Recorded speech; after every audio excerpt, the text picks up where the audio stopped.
أعوذ بالله من الشيطان الرجيم. بسم الله الرحمن الرحيم.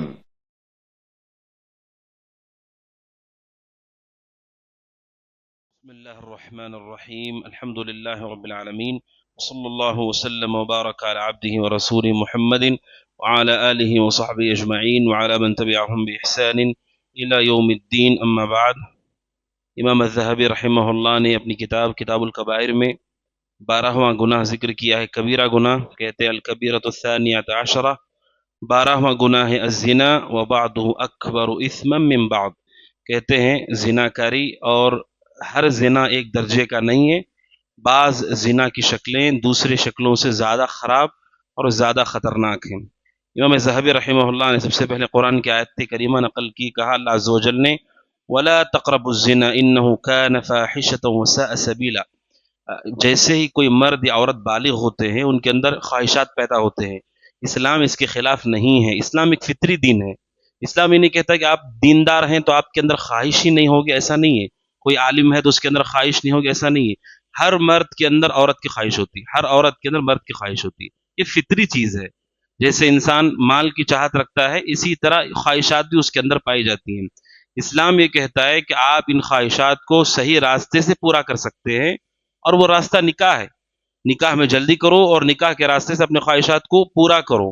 جس طرح سے آپ مال کی خواہش رکھتے ہیں لیکن آپ چوری نہیں کر سکتے، آپ محنت کر کے کمائیں اسے، اسی طرح سے خواہشات کے لیے اللہ نے نکاح کا راستہ رکھا ہے۔ نکاح کا راستہ چھوڑ کر دوسرے راستے پر چلنا یہ زنا کاری کا راستہ۔ اللہ عز و جل نے کہا وَلَا تَقْرَبُوا الزِّنَا، زنا کے قریب بھی مت جاؤ، إِنَّهُ كَانَ فَاحِشَةً وَسَاءَ سَبِيلًا، بے شک یہ بے حیائی اور بہت برا راستہ ہے۔ اسلام صرف زنا سے نہیں روکتا ہے بلکہ اسلام زنا کے مقدمات سے روکتا ہے۔ زنا ایک بہت قبیح اور بہت برا عمل ہے، اور یہ اچانک نہیں ہوتا ہے، اس کا ایک راستہ ہے، اس راستے کے بعد یہ عمل ہوتا ہے، یہ برائی ہوتی ہے۔ اللہ تعالیٰ نے اس راستے سے روکا ہے جس سے یہ زنا ہوتا ہے۔ ابن قیم رحمہ اللہ نے جیسے نقل کیا، شیطان سب سے پہلے انسان کی نگاہ کو خراب کرتا ہے۔ نگاہ سے یہ شروعات ہوتی ہے، نگاہ، پھر گفتگو، پھر ملاقات، پھر وعدے، پھر اس کے بعد زنا۔ زنا سیدھے سیدھے برائی یہ نہیں ہوتی ہے، یہ درجات کے ساتھ مقدمات کے ساتھ ہونے والا عمل ہے۔ اللہ نے اسی لیے کہا زنا کے قریب بھی مت جاؤ۔ سب سے پہلا مسئلہ نگاہ کا ہوتا ہے۔ اگر آدمی کی نگاہ خراب ہو تو پھر یہ برائی کے راستے پر جانا اس کے لیے آسان ہو جاتا ہے۔ اسی طرح کسی غیر محرم عورت کے ساتھ تنہائی میں رہنا، اسی طرح غیر محرم عورت کے ساتھ بغیر کسی سبب کی گفتگو، بغیر کسی سبب کے آدمی بات چیت کر رہا ہے، کوئی اسے جھجک نہیں ہے اس میں، یہ وہ امور ہیں جن امور سے آدمی زنا تک چلا جاتا ہے۔ اللہ عز و جل نے اسے منع کیا، کہا بے شک یہ بے حیائی اور بہت برا راستہ ہے، اور اللہ عز و جل نے اسے حرام کیا۔ اللہ تعالیٰ نے کہا ایمان والے وہ لوگ ہیں جو اللہ کے ساتھ شرک نہیں کرتے، وَلَا يَقْتُلُونَ النَّفْسَ الَّتِي حَرَّمَ اللَّهُ إِلَّا بِالْحَقِّ، قتل نہیں کرتے، وَلَا يَزْنُونَ، اور زنا کاری نہیں کرتے ہیں۔ یہ ایمان والے زنا میں مبتلا نہیں ہوتے۔ زنا یہ ایسا عمل ہے یہ گناہ بھی ہے، اور فطرت بھی اسے قبول نہیں کرتی ہے۔ آدمی زنا کے بارے میں کچھ بھی کہے، کیا کوئی مسلمان اسے اپنے گھر والوں کے لیے پسند کرے گا؟ انسان کی فطرت اسے نکارتی ہے۔ آپ چاہے اسے کہیں کہ نہیں ہم عشق کرتے ہیں، ہماری یہ محبت ہے، آپ کچھ بھی کہیں، کیا کوئی آدمی اپنے گھر والوں کے لیے اسے پسند کرتا ہے؟ ہرگز نہیں پسند کرتا۔ یعنی فطرت میں انسان کے ہے کہ وہ زنا کاری کو نہیں پسند کرتا ہے، شیطان اس راستے میں اسے لے جاتا ہے۔ اللہ عز و جل نے فرمایا ایمان والے وہ لوگ ہیں جو زنا کاری سے بچتے ہیں، اور زنا پر جو سزا اسلام میں رکھی گئی ہے وہ سزا کسی اور جرم پہ نہیں رکھی گئی۔ سب سے خطرناک اور سب سے بھیانک شکل سزا دینے کی حد کی شکل میں زنا پر اللہ عز و جل نے رکھی ہے، کہ اگر کوئی شخص شادی شدہ ہے اور وہ زنا میں مبتلا ہوتا ہے، اس کی سزا یہ ہے کہ اسے رجم کیا جائے۔ اور رجم کسے کہتے ہیں؟ رجم کہتے ہیں کہ انسان جو زانی ہے، چاہے مرد ہو کہ عورت ہو، اگر وہ شادی شدہ ہے تو انہیں باندھ کر کے پتھروں سے مارا جاتا ہے، یہاں تک کہ اس کا دم نکل جائے پتھروں سے، یعنی بہت تڑپ کر کے اس کی جان نکلتی ہے، اور دھیرے دھیرے سے بہت تکلیف کے ساتھ اس کی جان جاتی ہے۔ اللہ عز و جل نے یہ شکل قتل پہ بھی نہیں رکھی ہے۔ کوئی آدمی کسی کو قتل کر دے، بدلے میں اسی پہ قتل کیا جائے گا، لیکن شادی شدہ ہو کر کے اگر کوئی زنا کرتا ہے، سب سے خطرناک شکل ہے سزا کی اسلام نے، اس لیے کہ اہل علم کہتے ہیں زنا یہ سماج کو تباہ کر دیتا ہے۔ جس کے ساتھ یہ ہوتا ہے اس کا گھر، اس کی عزت اور اس کی معاملات، اس کی نسل، اس کی تمام چیزیں متاثر ہو جاتی ہیں، بلکہ کہتے ہیں اہل علم کہ زنا درجنوں قتل کا سبب ہے۔ ایک آدمی نے ایک آدمی کو مار دیا اور بات ختم ہو گئی، لیکن یہ زنا کاری بہت سارے لوگوں کے قتل کا سبب ہو سکتا ہے، اور یہ بہت برائی، بہت خطرناک برائی ہے، انسان کی عزت بھی نیلام ہوتی ہے، اور اسی طرح عداوت و دشمنیاں اور بغض، اور اسی طرح آدمی بہت سارے جرم میں داخل ہو جاتا ہے۔ اس برائی کی وجہ سے اللہ تعالیٰ نے اس کی سزا رکھی۔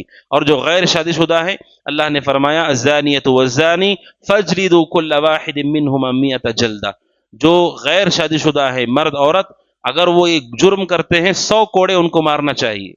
اور اللہ عز و جل نے فرمایا کوئی نرمی ہمارے دل میں نہیں آنا چاہیے، جب یہ سزائیں دی جاتی ہیں، سزائیں دینے والے کو چاہیے کہ اسے نرمی دل میں نہ لائے، بلکہ سختی کے ساتھ انہیں نافذ کرے۔ مومن کا دل نرم ہوتا ہے، اس کا یہ مطلب نہیں کہ وہ شرک کرتا ہے یا بدعت کو سپورٹ کرتا ہے، یا اس کا یہ مطلب نہیں کہ وہ برائی کو دیکھ کر کے وہ خوش ہو جائے، ہرگز نہیں۔ نرم دل ہونے کا یہ مطلب نہیں ہے۔ جو علماء، جو قاضی ہوتے ہیں، جو فیصلے کرتے ہیں، ان کی قرات آپ دیکھیں، ان کی نماز آپ دیکھیں، ان سے زیادہ نرم دل کوئی نہیں دکھے گا۔ لیکن جب قتل کی بات آتی ہے یا کسی زانی کی سزا کی بات آتی ہے، وہ اس کے سامنے کھڑے ہو کر کے جب پڑھتے ہیں، قتل سے پہلے یا زنا کی سزا دینے سے پہلے باقاعدہ وہ آیتیں پڑھی جاتی ہیں اور انہیں سزا دی جاتی ہے، کیونکہ اس کے حقدار ہیں۔ اور اللہ تعالیٰ نے منع کیا کہ سزا دیتے وقت آدمی کے دل میں کوئی نرمی نہیں آنا چاہیے، کوئی شفقت نہیں آنا چاہیے، بلکہ اللہ عز و جل نے فرمایا سزا کے وقت مومنوں کی ایک جماعت بھی وہاں حاضر ہو اور وہ دیکھے کہ کیسے سزا دی جاتی ہے، تاکہ یہ برائی سماج کے اندر نہ پنپے، اور یہ بہت خطرناک جرم ہے۔ اور آگے اللہ عز و جل نے قرآن مجید کی ایک آیت ہے جو امام ذہبی نے آگے نقل کی ہے، اللہ عز و جل نے زانیہ عورت سے نکاح کو حرام کیا ہے۔ اگر کوئی نکاح کرنا چاہتا ہے، بیسک چیز جو اسے دیکھنا چاہیے ایمان کے بعد کہ عورت پاک دامن ہو، اگر وہ زانیہ و بدکار ہے اور نکاح سے پہلے غیر شرعی روابط رکھتی ہے، ایسی عورت نکاح کے لائق نہیں ہے، ایسا مرد بھی نکاح کے لائق نہیں ہے۔ اگر معلوم ہوتا ہے کہ نکاح سے پہلے ان کے رشتے ہیں، تعلقات ہیں، تو یہ اچھے لوگ نہیں ہیں، ان سے نکاح نہیں کرنا چاہیے۔ اللہ عز و جل نے فرمایا الزانی لا ينکح الا زانیۃ او مشرکہ، زانیہ عورت سے نکاح کرنے والا خود زانی ہوتا ہے یا مشرک ہوتا ہے، یا تو وہ مشرک ہے، اسلام کو مانتا ہی نہیں اور وہ بدکار عورت سے شادی کر رہا ہے، یا وہ خود زانی ہوگا، خود ویسے ہی ہوگا، اس لیے ایسے عورت سے نکاح کر رہا ہے۔ اسلام کہتا ہے عزت اور آبرو کی حفاظت کرنے والی ہو، اس کو منتخب کیا جائے نکاح میں۔ یہ جو سسٹم ہمارے یہاں چل رہا ہے، ویسٹرن کلچر جو ہمارے ملک میں، ہمارے شہروں میں، مسلمانوں میں داخل ہو گیا کہ نکاح سے پہلے لڑکا اور لڑکی میں تعلق ہوتا ہے، اسے وہ عشق کا نام دیتے ہیں یا گرل فرینڈ بوائے فرینڈ کہہ کر کے نام دیتے ہیں، اور وہ جو کر رہے ہیں وہ زنا ہی ہے۔ آپ چاہے شراب کے اوپر لیبل عطر کا لگاؤ، آپ کچھ بھی لگاؤ، شراب ہی ہے، وہ زنا ہی ہے۔ کیا لفظ ہے اس کے لیے؟ غیر شادی کے بغیر جو روابط چل رہے ہیں، یہ جو بات چیت ہو رہی ہے یا ملاقاتیں ہو رہی ہیں، گھومنا پھرنا ہو رہا ہے، یہ کیا ہے؟ کیا نام دیا جائے گا اس کو؟ کیا یہ دوستی ہے؟ کیا دوستی ہو سکتی ہے؟ ایک غیر محرم کی غیر محرم سے دوستی ہو سکتی ہے؟ کیا ہے یہ؟ زنا کے علاوہ کچھ نہیں ہے۔ اللہ کے نبی نے فرمایا انسان کا منہ بھی زنا کرتا ہے، آنکھ بھی زنا کرتی ہے، ہاتھ بھی زنا کرتا ہے۔ غیر محرم کی طرف دیکھنا، نگاہ اٹھا کر کے بار بار اسے گھورنا، یہ آنکھوں کا زنا ہے۔ صرف دیکھنے کو اللہ کے نبی نے زنا کہا ہے، اور کوئی آدمی تعلق رکھے ہوئے ہے اور وہ اطمینان کے ساتھ ہے، تو آپ سوچئے وہ کیا ہے؟ وہ زنا ہی ہے، نعوذ باللہ۔ تو اسلام یہ کہتا ہے کہ ایسے رشتے اچھے رشتے نہیں ہیں۔ رشتہ وہ ہونا چاہیے کہ آپ دیکھیں کہ ایمان کے بعد پاک دامنی ہو، عزت و آبرو کا خیال کیا جائے۔ اور آگے امام ذہبی رحمہ اللہ نے حدیث نقل کیے، اللہ کے نبی صلی اللہ علیہ وسلم سے پوچھا گیا سب سے بڑا گناہ کون سا ہے؟ اللہ کے نبی صلی اللہ علیہ وسلم نے فرمایا سب سے بڑا گناہ یہ ہے کہ تم اللہ کے ساتھ شرک کرو جس نے تمہیں پیدا کیا۔ دوسرا پوچھا گیا، آپ نے کہا اپنے بچے کو قتل کر دینا، اور تیسرا آپ نے کہا ان تزانی حلیلۃ جارک، کہ کوئی آدمی اپنی پڑوسن کے ساتھ زنا کرتا ہے۔ یہ آپ نے کہا تیسرا کبیرہ گناہ اللہ کے نبی نے ذکر کیا۔ امام ذہبی یہ کہتے ہیں، جو ابتدا میں نے پڑھا کہ ہر زنا ایک درجے کا نہیں ہے۔ اگر کوئی آدمی پڑوسی کے ساتھ زنا کرے تو یہ زنا عام زنا سے زیادہ خطرناک اور قبیح ہے۔ پڑوسی کو تکلیف دینا حرام ہے، اور تکلیف دینے کی یہ شکل کہ اس کے گھر کی عزت کو نیلام کیا جا رہا ہے۔ اب سوچیں کہ کتنا بڑا گناہ ہے یہ، کہ کوئی آدمی پڑوسی کے بارے میں امید یہ ہوتی ہے کہ ہمارے غیر موجودگی میں یہ ہمارے گھر کی نگرانی کرے گا، کوئی مسئلہ ہوگا، کوئی پریشانی ہوگی تو ہمارے ساتھ کھڑا ہوگا، یہی امید پڑوسی سے کی جاتی ہے۔ اس کے بجائے کوئی آدمی اسی کے گھر کے اندر یہ خیانت کرتا ہے تو آپ سوچیں کتنا بڑا گناہ ہے یہ۔ آپ نے فرمایا کہ کوئی آدمی اپنے پڑوسی کے ساتھ، پڑوسن کے ساتھ زنا کرے، اور زنا چاہے رضامندی سے ہو چاہے رضامندی نہ ہو، وہ گناہ ہے۔ اگر دونوں راضی ہیں، گناہ یہ زنا کی بدترین شکل ہے۔ دونوں کے دونوں برضا اور بخوشی وہ کر رہے ہیں تو ایک زنا کی بدترین شکل ہے کہ ان کی یہاں اللہ تعالیٰ تبارک و تعالیٰ کی حدود کا خیال نہیں۔ اور امام ذہبی نے آگے حدیث نقل کیے، اللہ کے نبی صلی اللہ علیہ وسلم فرماتے ہیں لا یزنی الزانی حین یزنی وہو مؤمن، جب کوئی آدمی زنا کر رہا ہوتا ہے اس وقت اس کا ایمان کتنا کمزور ہوتا ہے۔ اللہ کے نبی نے دوسری روایت میں فرمایا جو امام ذہبی رحمہ اللہ نے نقل کی ہے کہ جب کوئی آدمی زنا کرتا ہے تو اس کا ایمان نکل کر کے اس کے اوپر آ جاتا ہے، اس کے اوپر وہ بادل کی طرح آ جاتا ہے، اس کے دل سے نکل، جب وہ اس گناہ میں مبتلا ہے، جب وہ کر رہا ہے، اس کے دل سے اس کا ایمان نکل کر کے اس کے سر کے اوپر کالظلہ، ایک بادل کی طرح اس کے اوپر ہوتا ہے۔ اگر وہ اس گناہ سے نکل جاتا ہے، رجوع کرتا ہے، تو وہ ایمان لوٹ کر کے اس کے پاس آتا ہے۔ یعنی انتہائی کمزور ایمان والا شخص ہوتا ہے وہ جو اس میں داخل ہوتا ہے۔ بلکہ قدیم زمانے جاہلیت میں بھی جن کی فطرت سلیم ہے وہ اس راستے پر نہیں جاتے ہیں۔ حضرت عثمان بن عفان رضی اللہ تعالیٰ کہتے ہیں کہ میں نے جاہلیت میں بھی کبھی یہ برائی نہیں کی ہے، بلکہ جو ابو سفیان رضی اللہ تعالیٰ عنہ کی جو زوجہ ہیں حضرت ہند رضی اللہ تعالیٰ عنہ، جو صحابیہ ہیں جو مسلمان ہو گئی تھیں، وہ کہتی ہیں کہ مجھے نہیں معلوم کہ کوئی اچھے گھرانے کی خاندان کی عورت زنا کرتی ہے، مجھے نہیں معلوم۔ مجھے جو معلوم ہے وہ یہ کہ لونڈیاں زنا کرتی ہیں، لونڈیاں زنا کرتی ہیں مجھے معلوم ہے، لیکن اچھے گھرانے کی عورتیں زنا کرتی ہیں مجھے نہیں معلوم کیسا ہوتا ہے۔ یعنی عرب کے یہاں اسلام سے پہلے بھی جن لوگوں کی فطرت سلیم تھی ایسی برائیوں میں وہ لوگ نہیں جاتے تھے، اور شریف لوگ ان برائیوں میں داخل نہیں ہوتے تھے جو جانتے ہیں فطرت سے کہ یہ عمل صحیح نہیں ہے اور انتہائی قبیح عمل ہے۔ اور آگے امام ذہبی رحمہ اللہ نے نقل کیا ہے، دیکھیے انسان جن مراحل سے گزرتا ہے، جوانی سب سے خطرناک مرحلہ ہے اور اس برائی کا زیادہ خوف جوانی میں ہوتا ہے، لیکن بڑھاپا آنے کا یہ مطلب نہیں کہ آدمی اس گناہ سے محفوظ ہے، ہرگز ایسا نہیں ہے۔ اس لیے کہ اس کا تعلق انسان کی شہوت سے ہے، صرف بڑھاپا آئے اس کا یہ مطلب نہیں کہ اس کی شہوت ختم ہو چکی ہے۔ سعید بن مسیب رحمہ اللہ جو تابعین کے سردار ہیں، وہ کہتے ہیں 90 سال کی عمر ہے، وہ کہتے ہیں کہ میں آج بھی یہ نہیں کہہ سکتا کہ میں عورتوں کے فتنے سے بچ گیا ہوں، آج بھی میں نہیں کہہ سکتا ہے 90 سال کی عمر ہونے کے بعد بھی۔ یہ فتنہ اتنا خطرناک فتنہ ہے۔ امام ذہبی نے نقل کی اللہ کے نبی صلی اللہ علیہ وسلم نے فرمایا 4 لوگوں کے بارے میں جن سے اللہ عز و جل نفرت کرتا ہے، اللہ کے نبی نے فرمایا علیہ السلام والشیخ الزانی، زنا کرنے والا بوڑھا، یعنی بوڑھا ہو گیا ہے لیکن تب بھی وہ اس گناہ میں مبتلا ہو سکتا ہے اور ہوتا ہے، نعوذ باللہ۔ تو بڑھاپا ہونے کا یہ مطلب نہیں ہے کہ آدمی کے لیے چھوٹ ہے، آدمی کے لیے اجازت ہے، ہرگز نہیں، بلکہ جب تک ایک مرد زندہ ہے اسے اس فتنے سے خوف کرنا چاہیے۔ شیخ البانی رحمہ اللہ بھی کہتے تھے کہ میری اتنی عمر ہو گئی، بوڑھے ہو گئے تھے وہ، کہتے لیکن میں ابھی بھی یہ نہیں کہتا ہوں کہ مجھے عورت کے فتنے کا ڈر نہیں ہے، بلکہ وہ کبھی بھی فتنے میں جا سکتا ہے۔ کوئی خوبصورتی ایسی ہوتی ہے جو انسان کی عقل کو ختم کر دیتی ہے، اس کے ایمان کو چھین لیتی ہے، ایسی خوبصورتی ہوتی ہے جو انسان کے ایمان کو چھین کر کے اسے عذاب میں، فتنے میں ڈھکیل دیتی ہے، اس کی پوری زندگی برباد ہو جاتی ہے اس کے پیچھے، ہمیں نہیں معلوم وہ کون سا فتنہ ہے۔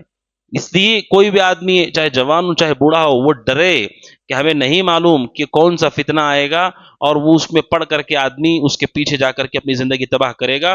مومن کو اسے ڈرنا چاہیے۔ اور آگے امام ذہبی رحمہ اللہ نے نقل کیا ہے قبیح ترین زنا میں سے یہ کہ کوئی محرم کے ساتھ زنا کرے، یہ قبیح ترین زنا کی شکل ہے، جیسے ماں ہے، بہن ہے، اسی طرح باپ کی بیوی ہے یعنی سوتیلی ماں ہے۔ اور نعوذ باللہ، سبحان اللہ، تعجب بھی ہوتا ہے اور بڑی تکلیف بھی ہوتی ہے جس دور میں ہم جی رہے ہیں ایسے واقعات مجھ تک پہنچے ہیں اور دوسرے جو ہمارے ساتھی ہیں یا جو علماء کام کر رہے ہیں، سبحان اللہ یقین نہیں ہوتا ہے کہ ایسا ہوتا ہے۔ ابھی قریب کی بات ہے، ایک ہی گھر کے بچے، ایک کہیں اور پرورش پایا ہے اور لڑکی اسی گھر میں رہی ہے لیکن یہ باہر رہ کر کے واپس آیا ہے، اور ایسا مسئلہ مجھ تک پہنچا کہ اس کا کیا حل ہے۔ میں حیران ہو گیا کہ نعوذ باللہ برائی کہاں تک سڑ چڑھ کے انسان پر حاوی ہو جاتی ہے۔ اس وجہ سے علماء نے کہا کہ آدمی فطری طور پر زنا سے دور ہوتا ہے، اگر اس کی فطرت بھی خراب ہو گئی ہے تو جانوروں سے برا ہو جاتا ہے. جیسے جانور ہوتے ہیں، خنزیر ہوتا ہے، اس سے بھی برا ہو جاتا ہے انسان. اس کی فطرت بھی اگر خراب ہو جائے، ایک ہی گھر کے ہیں وہ، اور ایک یعنی ان کا خونی رشتہ ہے وہ. اب اس سے زیادہ صاف لفظوں میں نہیں کہہ سکتا میں، ان کا خونی رشتہ ہے وہ، اور اس بڑی مصیبت میں گھر مبتلا ہو چکا ہے. مسلمانوں کا گھر ہے، کیسے اسے نکالا جائے؟ نعوذ باللہ. اس وجہ سے مومن کو چاہیے کہ فتنوں سے ڈرے. جو نئی تہذیب ہے، یہ تہذیب ان لوگوں کا اندھا اور بہرا کر چکی ہے، اور شہوتیں ایسی ہیں کہ اس کے لیے کوئی روک ٹوک نہیں ہے، کوئی باندھ نہیں ہے. دن ہو کہ رات آدمی برائی میں مبتلا ہوتا ہے نعوذ باللہ، اور وہ کہاں جائے گا، کدھر جائے گا، کوئی آدمی اپنی گارنٹی نہیں دے سکتا ہے. اس وجہ سے کوئی آدمی بہت پرہیزگار ہے، نیک ہے، دیندار ہے، بہت زیادہ اس کے پاس تقوی ہے، لیکن تب بھی گارنٹی نہیں ہے کہ وہ اس زنا سے بچے گا، الا رحمہ اللہ، اللہ کہ اللہ تعالیٰ اس پہ رحم کرے. کیونکہ کبھی بھی انسان شہوت میں جا سکتا ہے، کیونکہ شہوت تو اس کے اندر ہی پائی جاتی ہے، خواہشات تو اس کے اندر ہی ہیں. اس وجہ سے چاہے کتنا بھی دیندار آدمی ہو، عورتوں کے ساتھ تنہائی میں رہنا غیر محرم، اور اسی طرح ان سے بات چیت کرنا، چاہے دین سکھانے کے نام پر ہی کیوں نہ ہو، اور اسی طرح بچوں کو بھیجتے ہیں، بچیوں کو بھیجتے ہیں، وہاں کون لوگ جاتے ہیں، نگرانی ان کی، سب چیزوں کا مومن کو خیال کرنا چاہیے. اور آدمی کو طے کرنے سے پہلے دیکھنا چاہیے کہ میرا اپنا کیا معاملہ ہے، کیونکہ کوئی بھی آدمی گارنٹی نہیں دے سکتا ہے کہ وہ میں اپنے آپ کو اس سے محفوظ سمجھتا ہوں، ایسا نہیں ہے. شہوت اس کے ساتھ ہی ہے. اس لیے مومن کو ہمیشہ اللہ سے ڈرنا چاہیے، اور دعا کرنا چاہیے کہ اللہ تعالیٰ زنا کاری سے اور بے حیائی کے راستوں سے ہم تمام کی حفاظت فرمائے. اللہ عز و جل سے میں دعا کرتا ہوں کہ اللہ تعالیٰ ہم تمام کو اس برائی سے اور دیگر کبیرہ گناہوں سے محفوظ رکھے. اللہ عز و جل پاک دامنی ہم کو نصیب فرمائے. اللہ عز و جل ہم تمام کی زبان اور شرمگاہ کی حفاظت فرمائے. آمین. هذا وصلی اللہ وسلم محمد وعلى آلہ وصحبہ اجمعین. السلام علیکم ورحمۃ اللہ وبرکاتہ. وقل جاء الحق وزهق الباطل إن الباطل كان زهوقا.